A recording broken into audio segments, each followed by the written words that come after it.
தோழமை சொந்தங்களுக்கு பணிவான வணக்கங்கள். அன்புடன் கேவிஎஸ். அஞ்சல் இலாக்கா 19/11/2024 அன்று PASBCO P1 RMS accountant examination எழுதுவதை குறித்து விளக்க ஆணையினை வெளியிட்டிருக்கிறது. தற்பொழுது இருக்கக்கூடிய அந்த ஆணையின்படி P1 RMS எக்ஸாமினேஷன் என்பது போஸ்டல் அசிஸ்டன்ட் மற்றும் சார்ட்டிங் அசிஸ்டன்ட் 2 பேர் மட்டும்தான் அந்த தேர்வினை எழுத முடியும். தற்பொழுது PASBCO PAPO ஆக மெர்ஜி செய்யப்பட்டிருக்கிறது. இதனால் பலர் PASBCO ஆக இருந்தவர்கள் இன்று PAPO ஆக மாறியிருக்கின்றார்கள். அதனால் அவர்களுடைய பழைய சேவை அல்லது புதிய சேவை இரண்டையும் சேர்த்து அவர்கள் தேர்வு எழுதுவதற்கு தகுதியானவர்களாக இருந்தால் P1 RMS தேர்வினை அவர்கள் எழுதலாம் என்று இந்த விளக்க ஆணையினை சொல்லி இருக்கின்றார்கள்.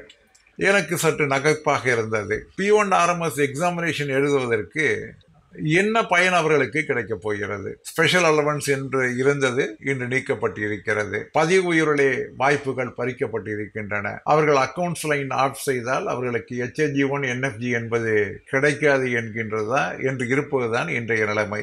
இவர்கள் இந்த தேர்வு எழுதுவதனால் என்ன ஒரு சாதகமான பயன்களை பெறப்போகின்றார்கள் என்பது ஒரு $1 மில்லியன் கேள்வி.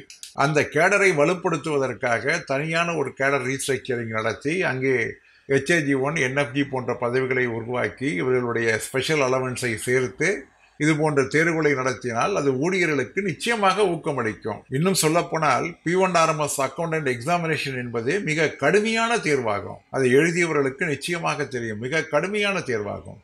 இந்த தேர்வினை எழுதியும் கூட எந்த ஒரு பலனும் இல்லாமல் அவர்களுடைய எழுத்தர் சீனியாரிட்டியின் படியின் தான் அவர்களுக்கு LNG APM அக்கவுண்ட்ஸ் என்பதும் கிடைக்கும் என்று இருந்தால் அது எப்படி இருக்கும் என்று பார்த்தால் நிச்சயமாக சற்று மனதிற்கு வருத்தமாகத்தான் இருக்கும் என்பதை நிச்சயமாக இந்த பகுதியின் மூலமாக குறிப்பிட்டு, இன்றைய தேதியிலே அஞ்சல் 3 பிரிவிலே அதிகமாக பாதிக்கப்பட்டு சுரண்டப்பட்டு கொண்டிருக்கக்கூடிய ஒரு கேடரானது P1 RMS அக்கவுண்டன்ட் கேடர்.